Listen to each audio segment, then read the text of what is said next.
Hey there, Soul Shines. It's Michelle, and today we're going to be talking about a colorwork technique in which you don't have any floats. I'm really excited as a fairly new knitter to be able to share with you something, especially something that I don't see a lot of on the internet. It's actually a form of twined knitting. I haven't actually done a lot of research into twined knitting, but I have learned enough to know that that's what it is. And I'm really excited to share this with you. There's going to be a little bit more information in the other view, and I hope that you find this useful information and that you get to make some amazing color work stuff with this. I almost forgot, guys. Happy 4th of July. If you're in the United States, happy Independence Day. Yay for our country. We've come a long way since the beginning. Yay, yay, yay. Some things are awesome, some things not so great, but what a wonderful opportunity to celebrate. If you are not in the United States, if you are not a U.S. citizen or whatever, happy 4th of July, because it is the 4th of July everywhere. Just have an amazing day. Without further ado, let's change views. Here we have an example of the color work I've been doing. And let me show you the inside. So this is what the inside looks like. As you can tell, there's no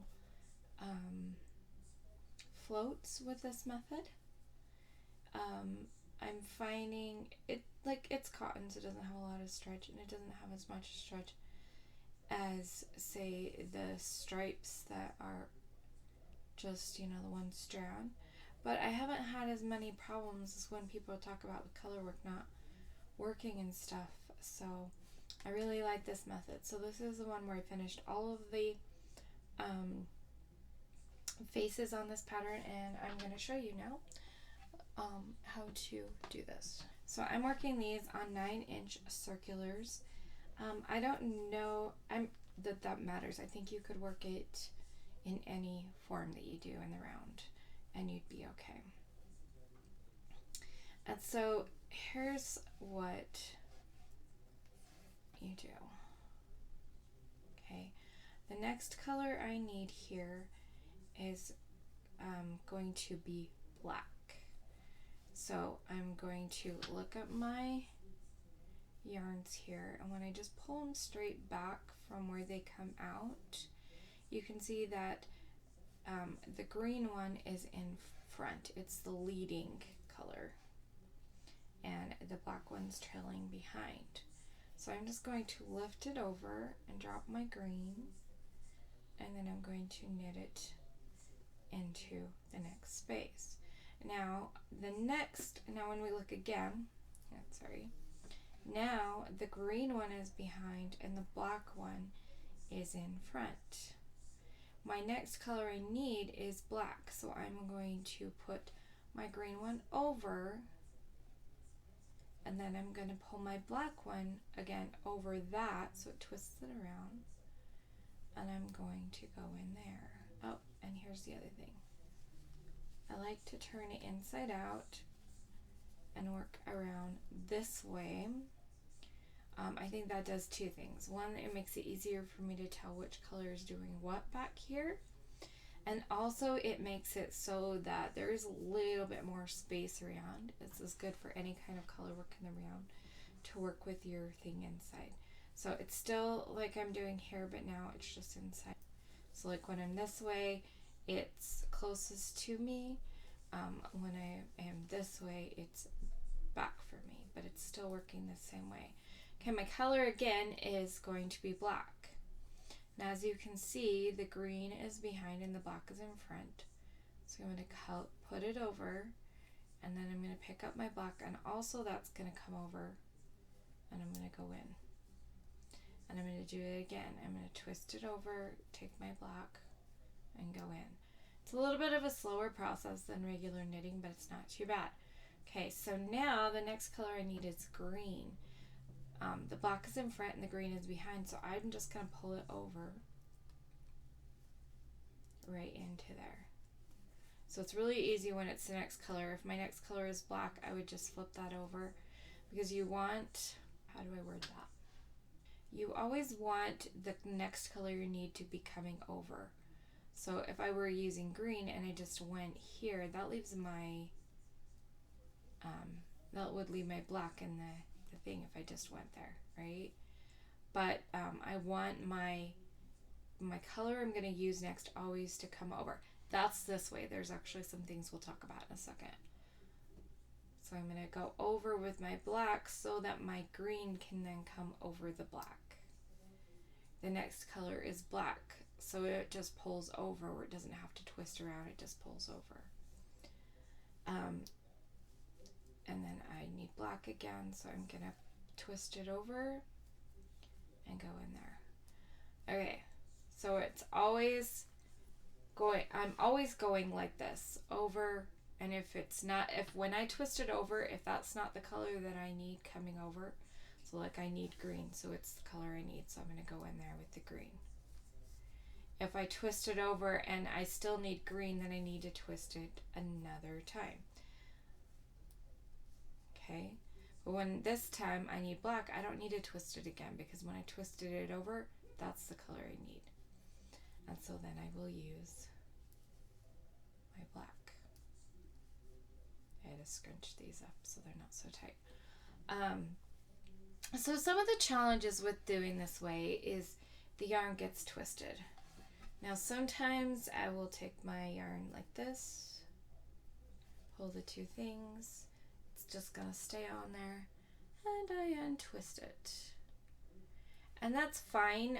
Some people don't like that because after a while the yarn actually starts kind of twisting up and stuff. I'm fine with it, at least for this yarn. Maybe a different yarn would be a problem. So here are some things that you could do. I always am twisting over the same way. You could always be like, okay, work one round twisting over, and then the next round you're going to twist up. So I need to have green next. Nope, I need to have black next. So then I would twist this under, and then I need to twist it under again to use the black.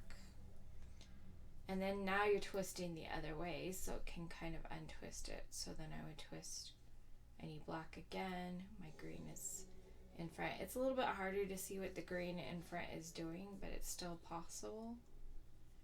So then now I'm twisting under, I need black again, so that's good.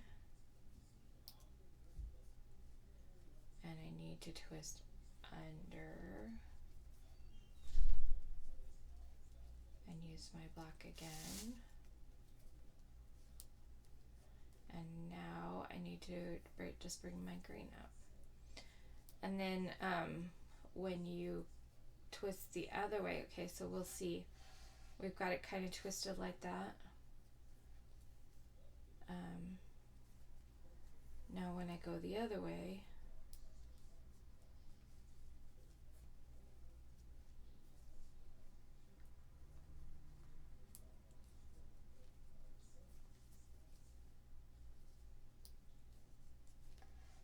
it untwists it.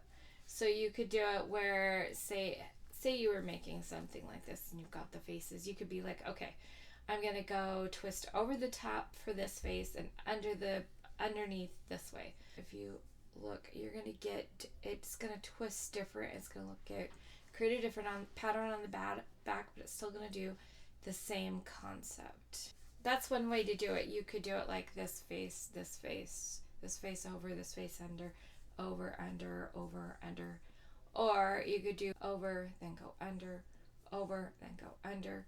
You could do that if the twisting bugs you. You could do, say, so this is my foot. Let's actually, here, and I could be like, okay, this I want to go over, the second half I'm going to go under, over, under, over, under.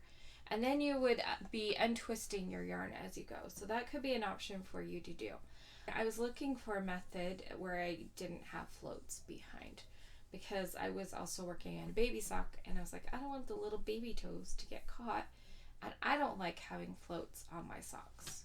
So I discovered somebody who taught this kind of method,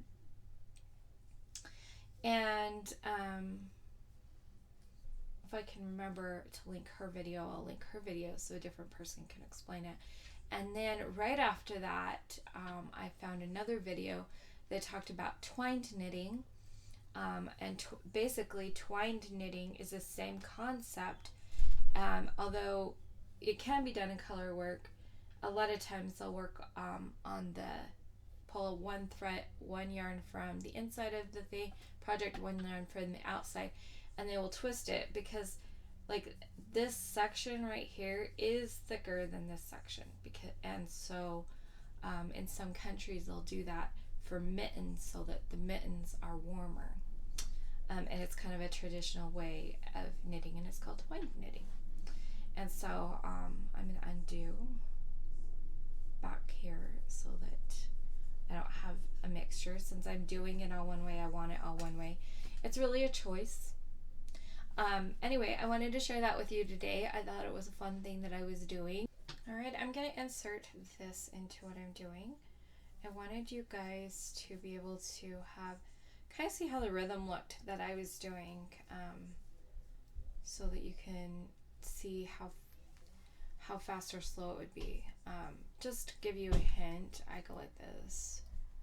Well, hold on. Stretch. If I were to just keep going, this is kind of what my rhythm looks like. Okay. Stretch it up. This is my personal, how far I do. Okay. Obviously, I don't actually want these, so I will undo them.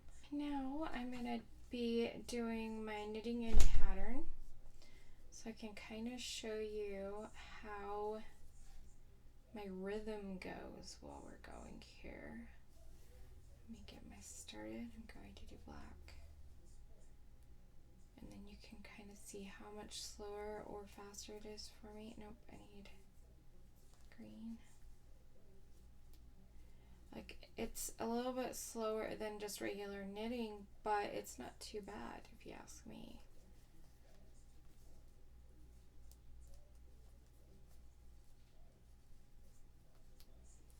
Obviously, it takes a second to figure out your own rhythms and how they work.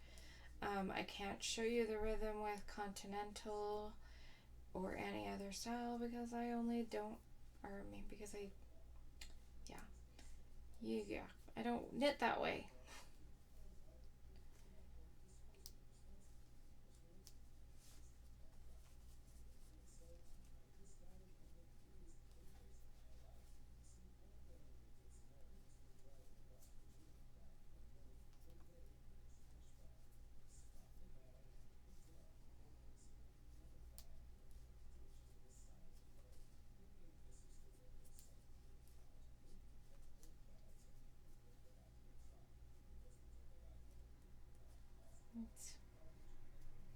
As long as I can keep track of the pattern.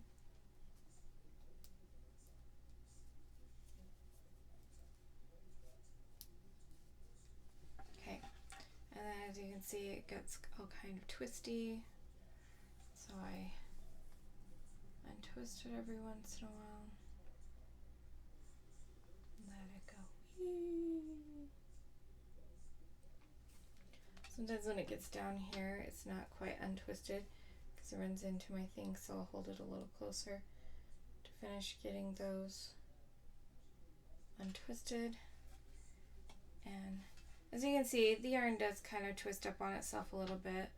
If I would have realized about switching directions, I probably would have done this direction switching thing from the beginning with mine, but I didn't learn that until after I'd already done quite a bit.